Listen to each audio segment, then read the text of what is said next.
And I now invite the Deputy Minister of Foreign Affairs, His Excellency Alexander Pankin of the Russian Federation.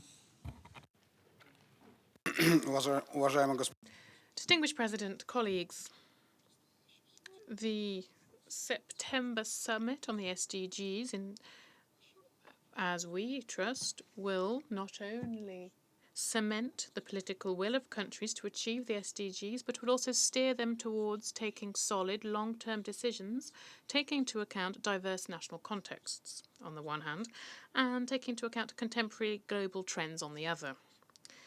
Last month, the St. Petersburg International Economic Forum was held, and 145 countries took part, as well as the UN Secretary General and leading companies. And following the discussions, it was reaffirmed that there is no one-size-fits-all method to achieving sustainable development. In this connection, there's growing importance of exchanging experience and best practices, including on the platform of ECOSOC and the high-level political forum.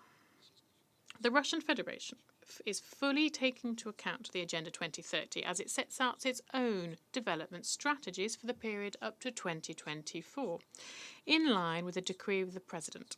We have 12 priority national projects in critically important areas of sustainable development, such as healthcare, education, employment, economic growth, and so on. When drawing up these priorities, we took into account scientific forecasts for the global economy, including the factor of exponential development of technology and the fourth industrial revolution.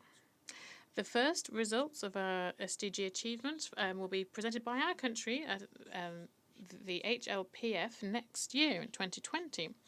Achieving sustainable development is not possible without a qualitative change to how we approach education, SDG 4, and employment, SDG 8. We believe these goals are mutually reinforcing. Recently, the President of the government of the Russian Federation, Dmitry Medvedev, spoke at the 100th plenary session of the International Labour Conference in Geneva.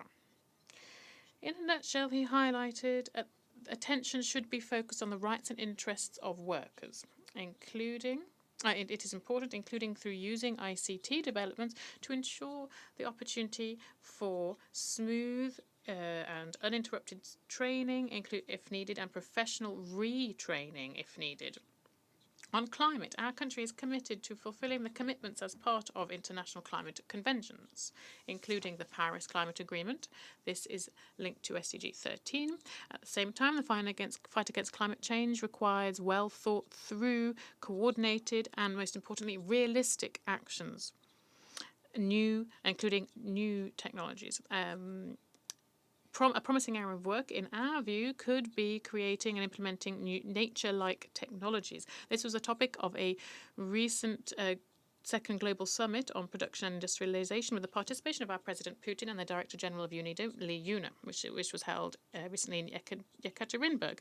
We believe that achieving tangible progress in the fight against inequality within countries and between countries, and this is linked to SDG 10, is being hindered by the illegitimate imposition of unilateral sanctions, protectionism, trade wars, and other artificial barriers, which have a negative impact on economies of countries and peoples.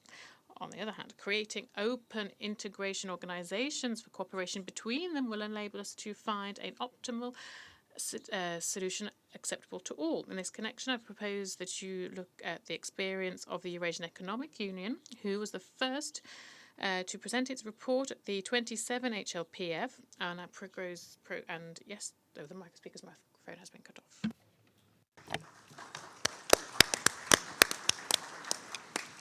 I thank the Honourable Deputy Minister of the Russian Federation for his statement.